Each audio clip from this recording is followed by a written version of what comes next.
Geus beres barang daharna jaka ngareret kanu boga warung anu tadi teh ukur carameot di pongpok warung. Tuani nyarita naon. Ari ieu teh aya naon atuh sebenarnya ya tu Ibi. Mamang, nah jelema-jelema tadi teh juga lompatan wae. Yang ari Ibi jeung Amang kunaon eta kalah nyempod kitu. Jaka tumanya kaita nu boga warung bari neuteut. Hari anu ditanya teh tenembalan kalah ngarelok we bangun anu sieun da katara duanana oge awakna mending ngadaregdeg. Nah, ditanya koing teh kalah jararampe. Da si uing mah lain jelema jahat atuh Ibi. Mamang uing ka dieu oso teh rek ngebejaan we ka urang dieu. Bisi aya anu kapalingan harta jeung barenana. Uing tadi manggihan di sisi leuweung. Hari rek dibawa ka dieu da hese meni loba pisan tuh da. Jika sinting langsung we ngajelaskeun maksudna.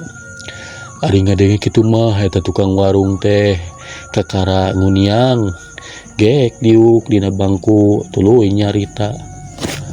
Pangapunten bae atuh Sujang. Ari sugan emang mah Ujang teh ngerombolan anak buahna si Durgala.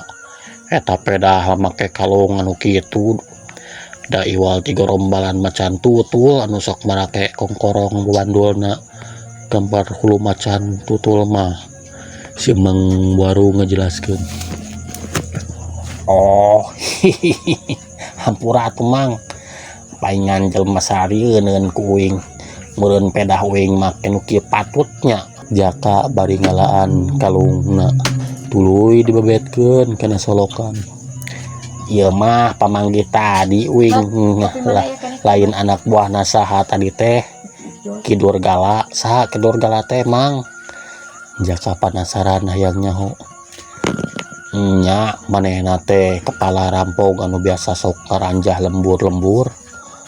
Moni tara leungeus jeung taya ras-rasan pisan. Lamun aya nu ngalawan teh pasti bakal ogahala dipaehan ku anak buahna teh. Cicingna teh di leuweung. Si Mang Warung ngajelaskeun. Oh, kitunya. Paingan atuh ai kitu mah jadi hayang papanggih uing jeung Ki Durgala teh. Rek diajak panco ku uing sekalian. Hihihi. Cek bari hihi. Segala keur kumaha-kumaha oge tetep we jiga nu kurang waras tingkahna teh. Gancangna tuluy we kurang lebur teh dibejaan yen anu kemari harta bandana diranjah ku anak buahna Ki Durgala. Ayeuna aya di sisi leuweung. Atuh bring we sararea sakur anu digarong barang-barang nama kabeh arindit rek nyokot eta harta pakayana teh. Teu poho sararea oge nganuhunkeun pisan ka Jaka sinting teh. Malah aya anu mere bekal segala basa Jaka dek indit teh lembur teh. Ku Jaka oge ditarima we dan memang manehna oge terbutuh. Mang, Bibi, uing mah da teu boga duit. Aya oge ieu yeuh anu mekelan sangu jeung kulup huy ti urang lembur teh. Uing tadi geus nuang lotek jeung bala-bala ka Emang teh kumaha atuh. Nganyuk we Mangnya. Bisa meureunnya nganyukelannya. Engke mun uing geus boga duit ka dieu deui rek mayar. Cek Jaka sasadu kana boga warung. Ah, keun bae Sujang. Mun pira oge anu kitu. Teu kudu mayar sagala. Bogoh Mang jeung sakumna urang dieu anu nganuhunkeun pisan ka Ujang teh. Geus ditulungan sekalian we ieu bawa keur di jalan lumayan tambah lapar. Cek si Mang Warung bari mahanan bungkusan dahareun meuli loba naker. Jaba mere duit sababaraha lembar duit ratusan anu bareureum 100 perak zaman harita lain 100.000. Cag urang tunda heula lalampahan Jaka sinting. Ayeuna urang nyaritakeun deui si Dogol jeung batur-baturna basa maranehna geus lalilir tina kapiuhana teh. teu loba deui catur maranehna langsung dalumpatan teu nolih ka nu nanaon. Anu penting mah dirina salalamet.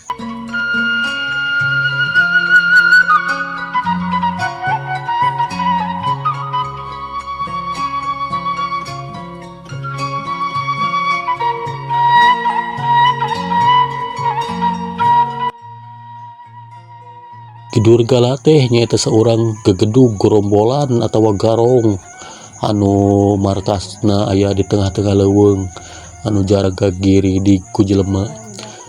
Saha pijalema ngeunana atuh nu daek nu daek luhaloho kadinya. Lain sieun ku sato-sato anu garalak dari sato anu garalak mah seperti maung atawa orai jeung anu lainna mah teu pati loba di eta leuweung teh.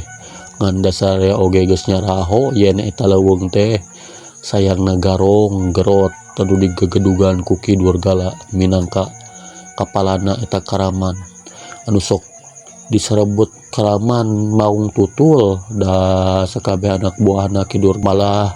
Ki Durgalana sorangan dina beheungna digagantelan ku ukiran tina kai anu mangrupa hulu maung atawa macan tutul. Katlengesenana jeung kabiadabanana geus teu kacatur pikeun manehna. Maranehna mah nyawa jelema teh taya hargana pisan. Sakira anu ngahalang-halang kana lampah jahatna mah pasti bakal paragat nyawana. Salila ieu can aya seorang jelema nu wani ngahareup nyang hareupan ka Ki Durgala. Samalah garong-garong sajana oge bejana kabeh oge taraluk ka Ki Durgala mah. Beunang disebutkeun King of the King, raja-raja di raja garong we Ki Durgala teh. Basa anak buahna nu tiluan aranjog ka markasna nyaeta si Dogol, si Sapri, jeung si Jahim anu teu kuat ngarayonan kahebatanana jaka sinting harita teh. Wanci geus ampir janari leutik maranehna nepi ka tempatna teh.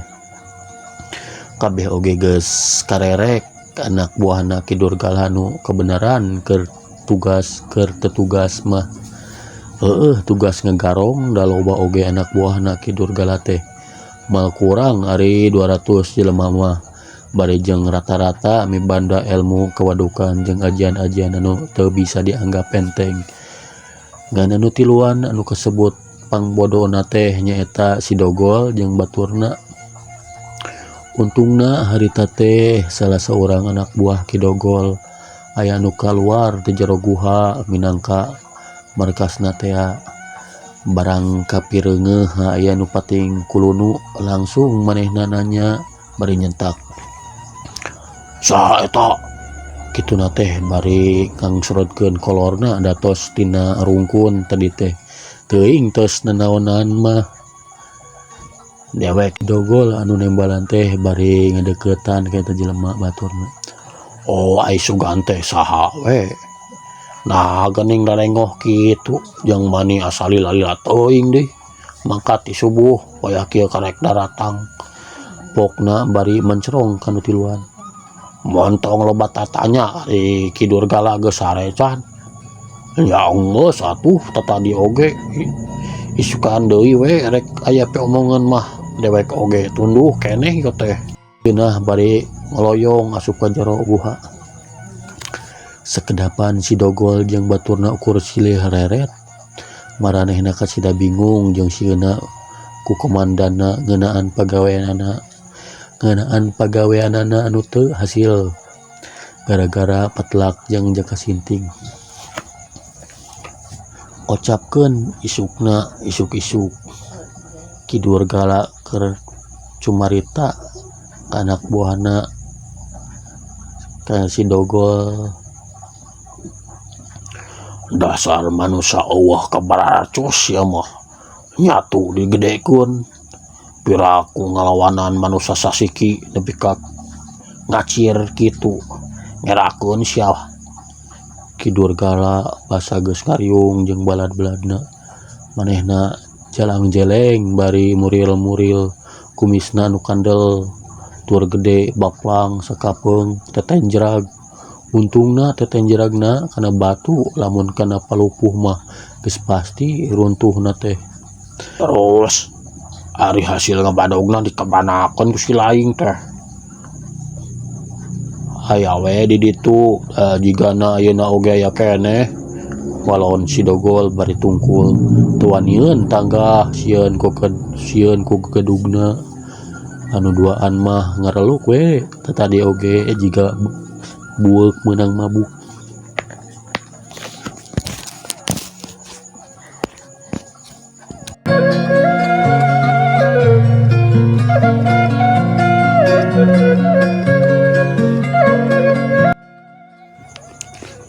Barang srog ke tempat anu basa kamari dipake nandeun barang-barang. Beunang hasil ngarampogna teh si dogol jeung batur-baturna cara lohok. Sabab kabeh oge geus eueuh di tempatna, ret ka tempat nyangcang ingon-ingon. Sarua geus suwung ukur. Pasolengkrah urut tujukutan jeung kakayon anu kaidak ku urang lembur anu kamari kedarinya nyarokot bandana sewang-sewangan ku alatan dibejaan ku jaka sinting teh. Cilaka oi, geus digubung jigana tah ku mangkeluk sedeng teh. Si dogol kukulutus hatena ngabagegel naker kumaha laporan ka gegedugna. Tarus kumaha atuh aing geus kieu, da buktina anak kieu euning. Eta mah kumaha akang we kuring mah teu bisa nanahaon. Si Sapri jeung si Jahiem meh bareng nyarita kituna ka si dogol teh. Rek kitu rek kieu oge wayahna we ayeuna urang balik deui ka markas, urang laporan deui. Kumaha engke we lah, hayu ayeuna mah urang beralik. Cek si dogol geus eueuh deui pilihan bade ngejat tidinya. Tuluy ngaleos asup ka jero leuweung dituturkeun kunu duaan. Bari hate mah tarempodan sabab geus bisa dibayangkeun kumaha murkana Ki Durgala ka manehna. Dasar manusia eueuh kabararacus ya mah. Benggos ya ayeuna mah montong loba ngabacot deui.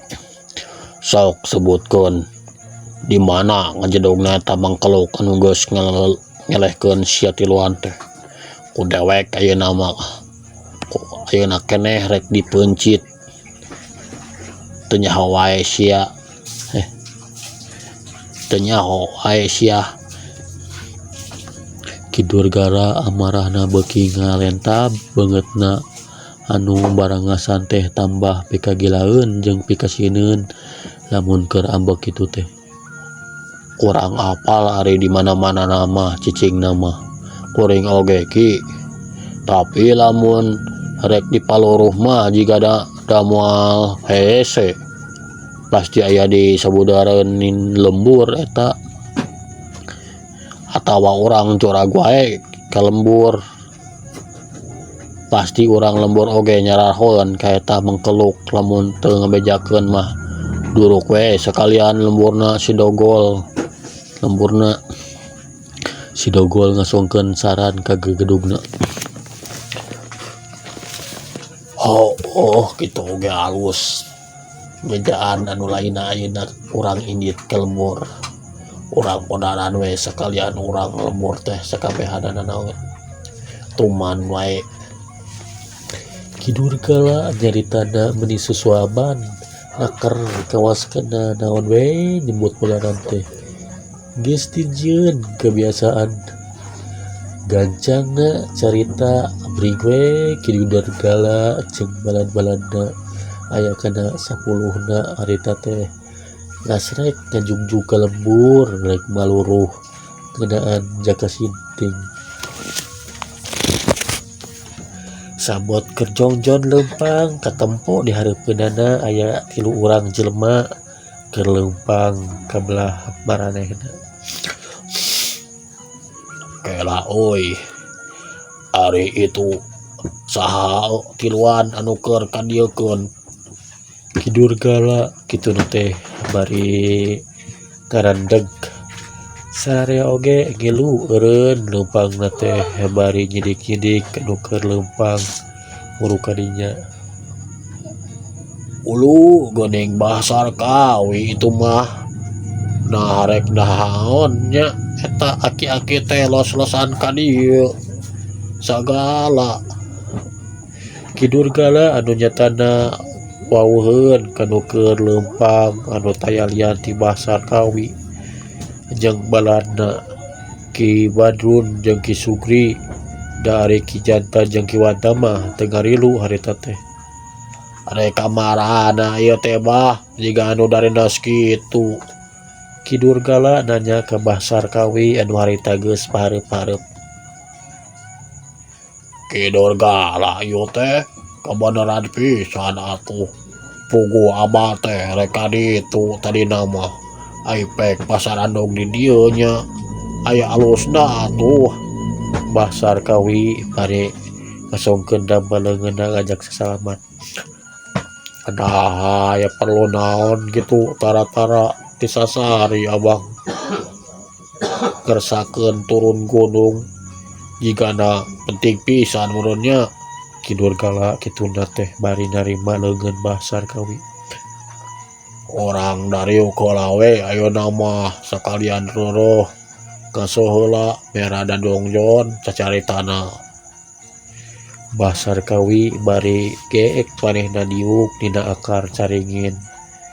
Atuh sarea oge narututan gok geek dariuk kariung di hadapan tangkal caringin anu ngarumpuduk. Ngeunah karasana teh angin ngahiliwir mepes kesang anu ngagarajag maseuhan awak maranehna anu tos leumpang jauh.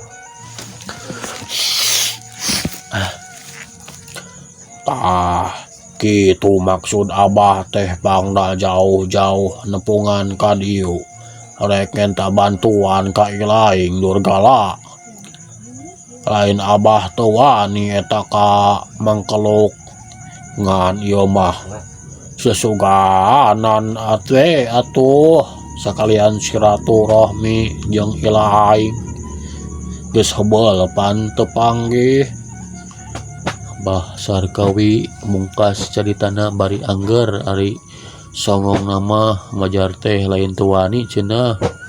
Ai geus naon atuh. Asa aneh gagedog silat lancah maung nah bisa kasoran ku jelema sasiki atuh bah. Kidur gara rada ngoa nyaritana teh.